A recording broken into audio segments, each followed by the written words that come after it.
ವಿಧಾನಸಭೆಯಲ್ಲಿ ಈ ರೀತಿ ಅಬಕಾರಿ ವಿಚಾರ ಪ್ರಸ್ತಾಪ ಆಗಿ ಗದ್ದಲಕ್ಕೆ ಕಾರಣ ಆಗಿದ್ರೆ, ಆ ಕಡೆ ಲೋಕಸಭೆಯಲ್ಲಿ ನಿನ್ನೆ ಸಂಸದರ ಅಮಾನತು ಏನಾಗಿತ್ತು ಅದನ್ನ ಪ್ರಶ್ನಿಸಿ ಅದನ್ನ ಖಂಡಿಸಿ ಪ್ರತಿಭಟನೆಯಾಗಿದೆ. ವಿಪಕ್ಷ ಸಂಸದರು ಪ್ರತಿಭಟನೆ ಮಾಡಿದ್ದಾರೆ. ಸಂಸತ್ ಭವನದ ದ್ವಾರದ ಬಳಿ ಕಾಂಗ್ರೆಸ್ ಸಂಸದರು ಪ್ರತಿಭಟನೆ ಮಾಡಿದ್ದಾರೆ. ಮೋದಿ ದೇಶದ ವಿಚಾರದಲ್ಲಿ ಕಾಂಪ್ರಮೈಸ್ ಮಾಡಿಕೊಂಡಿದ್ದಾರೆ, ರಾಜಿ ಮಾಡಿಕೊಂಡಿದ್ದಾರೆ, ಪ್ರಜಾಪ್ರಭುತ್ವದ ವಿರುದ್ಧ ನೇರ ದಾಳಿಯಾಗಿದೆ ಅಂತ ವಾಗ್ದಾಳಿ ನಡೆಸಿದ್ದಾರೆ. ಕೇಂದ್ರ ಸರ್ಕಾರದ ವಿರುದ್ಧ ಕಾಂಗ್ರೆಸ್ ಸಂಸದರು ಆಕ್ರೋಶ ವ್ಯಕ್ತಪಡಿಸಿದ್ದಾರೆ.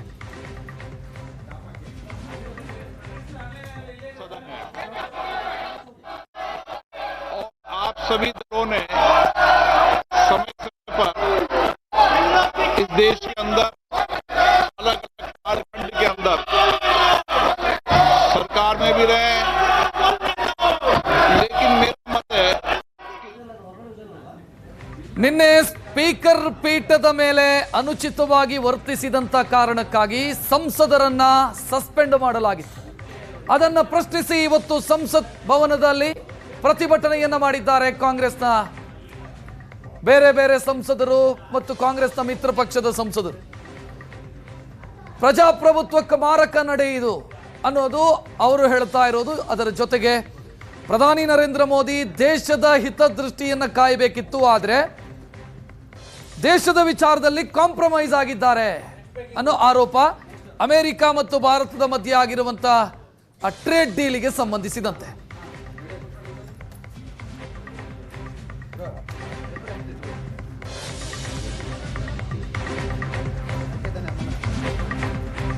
ಕಾಂಗ್ರೆಸ್ ಪ್ರತಿಭಟನೆ ವೇಳೆ ಸಚಿವರ ಜೊತೆ ಮಾತಿನ ಚಕಮಕಿ ಕೂಡ ಆಗಿದೆ. ಕೇಂದ್ರ ಸಚಿವ ರವನೀತ್ ಬಿಟ್ಟು ಅವರನ್ನ ಕೆಣಕಿದ್ದಾರೆ ರಾಹುಲ್ ಗಾಂಧಿ. ವಿಶ್ವಾಸಘಾತಕ ಸ್ನೇಹಿತ ಅಂತ ಕರೆದಿದ್ದಾರೆ ಅವರನ್ನ.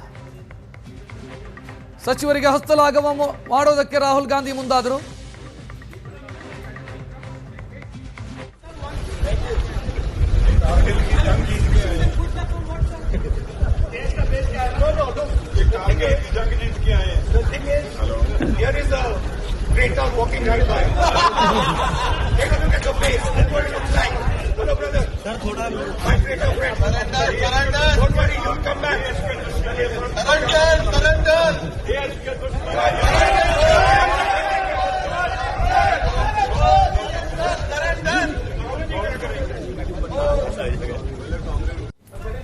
ಪ್ರತಿಭಟನೆಯ ದೃಶ್ಯವನ್ನ ನೋಡ್ತಾ ಇದ್ದೀರಿ. ರವನೀತ್ ಬಿಟ್ಟು ಆ ಸಂದರ್ಭದಲ್ಲಿ ಪ್ರತಿಭಟನೆಯ ಸ್ಥಳದಿಂದ ಹೋಗ್ತಾ ಇದ್ರು.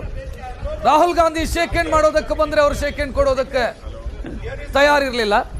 ಈ ವೇಳೆ ವಿಶ್ವಾಸಘಾತಕ ಸ್ನೇಹಿತ ಅಂತ ರಾಹುಲ್ ಗಾಂಧಿ, ಯಾಕಂತಂದ್ರೆ ರವನೀತ್ ಬಿಟ್ಟು ಕಾಂಗ್ರೆಸ್ನಿಂದಲೇ ಬಿಜೆಪಿಗೆ ಬಂದು ಈಗ ಮಂತ್ರಿ ಆದವು, ಅದನ್ನ ಪ್ರಸ್ತಾಪ ಮಾಡಿದ್ರು ವಿಶ್ವಾಸಘಾತಕ ಸ್ನೇಹಿತ ಅಂತ.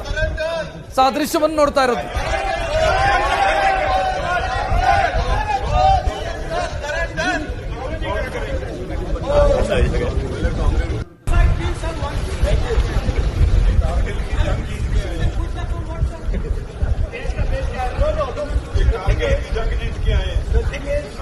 Here is a great walking right by.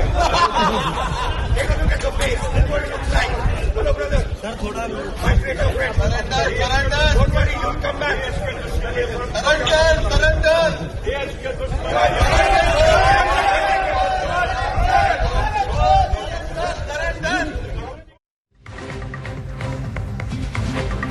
ಇನ್ನು ಭಾರತ ಅಮೆರಿಕ ವ್ಯಾಪಾರ ಒಪ್ಪಂದದ ಬಗ್ಗೆ ಲೋಕಸಭೆಗೆ ಮಾಹಿತಿಯನ್ನ ಪಿಯೂಷ್ ಗೋಯಲ್ ಕೊಟ್ಟಿದ್ದಾರೆ.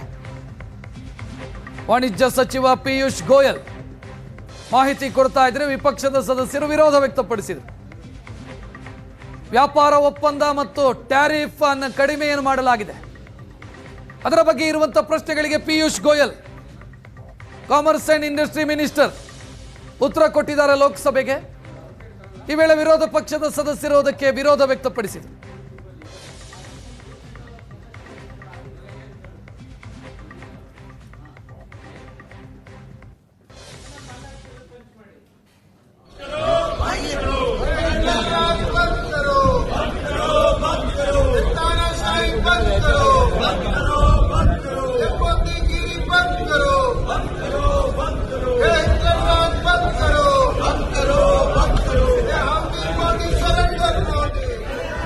ಇನ್ನು ಪಿಯೂಷ್ ಗೋಯಲ್ 12 ಗಂಟೆಗೆ ಇವತ್ತು ಲೋಕಸಭೆಯಲ್ಲಿ ಮಾತನಾಡೋದಕ್ಕೆ ಬಂದರು. ಆ ಸಂದರ್ಭದಲ್ಲಿ ಅವರ ಮಾತಿಗೆ ಅಡ್ಡಿಪಡಿಸಲಾಯಿತು.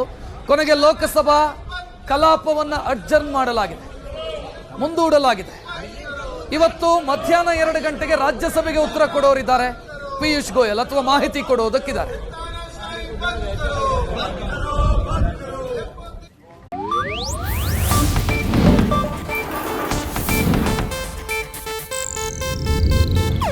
ಇದು ಏಷ್ಯಾನೆಟ್ ನ್ಯೂಸ್ ನೆಟ್ವರ್ಕ್ ಪ್ರಸ್ತುತಿ.